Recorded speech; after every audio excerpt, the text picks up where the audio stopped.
tietää, TV1 tulee siis erittäin suosittu TV-ohjelma Antiikkia. Antiikki, jota juontaa Wenzel Hagelstam. Kyllä.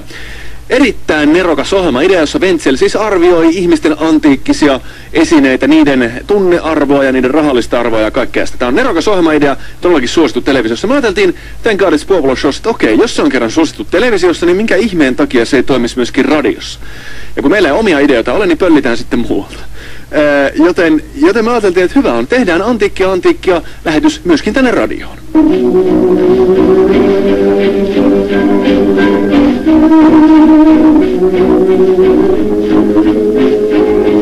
No niin, tervetuloa tänne Antiikkia-osioon Thank God It's Puopolo Show. Jälleen meidän antiikki-asiantuntijamme eli Wenzel Wankeström. Kiitos, kiitos. Ja otetaanpa sitten heti ensimmäinen puhelu lähetykseen, eli siellä pitäisi olla kuuntelija ja jonkunnäköistä antiikki-asiaa. Halo, ja kuka soittelee? Matti tässä, terve. Terve. Mä löysin Mummin vanhasta matka-arkusta sieltä raahattuja virsikirjan alta tämmöisen todella mielenkiintoisen esineen. Ja mä mietin, että olisikohan se mahdollisesti arvokaskin. Aha. Te kävitte raottamassa Mummin naavainen matka-arkku. Kyllä. Kertokaa vähän, millainen esine on kyseessä.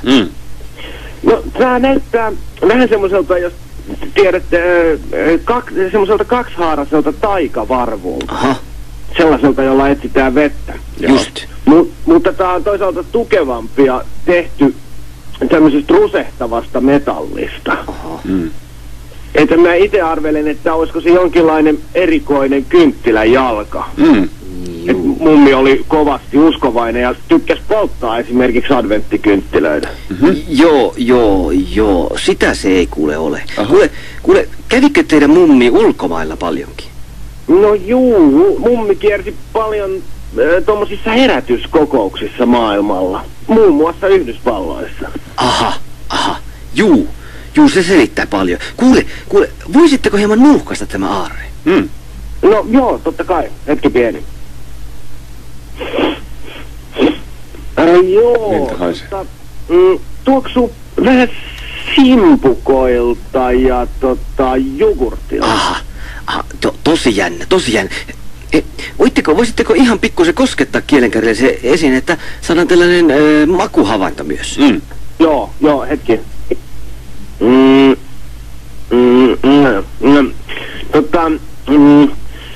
Mä sanoisin, että tää maistuu jotenkin suolaiselta ja vähän happamalta. Just. Kiitos. Jännä juttu. Tää vahvistaa mun aiempi arvelu. Aha. Kuule, Matti. No? Tämä mysteeriesine. Se on teidän mummin kaksihaarainen hieromasauva. Siis mitä? Juu, hieromasauva. Semmoinen kuin kansankielessä kutsuttiin tekomuna. Tässä on tarkemmin sanottuna kyseessä San Franciscolainen kaksihaarainen klitoriksen ja anuksen stimuloimisväline. Aha. Se on semmoinen esine, kun pantiin samaan aikaan imettimeen ja anukseen. Justiinsa. Juu. Ja ilo-uutinen on, että tuohon maailman aikaan tuollainen molempien reikien sauva oli hyvin harvinainen. Juu, se tosi jännä esine. Mutta nyt te varmasti mietitte, että mikä se Wenzel sanoo rahalliseksi arvoksi. Halo. Joo. No nyt hän katkasi. Juu, niin.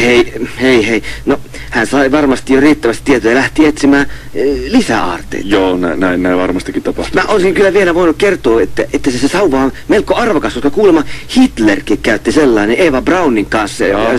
Juu, hyvä.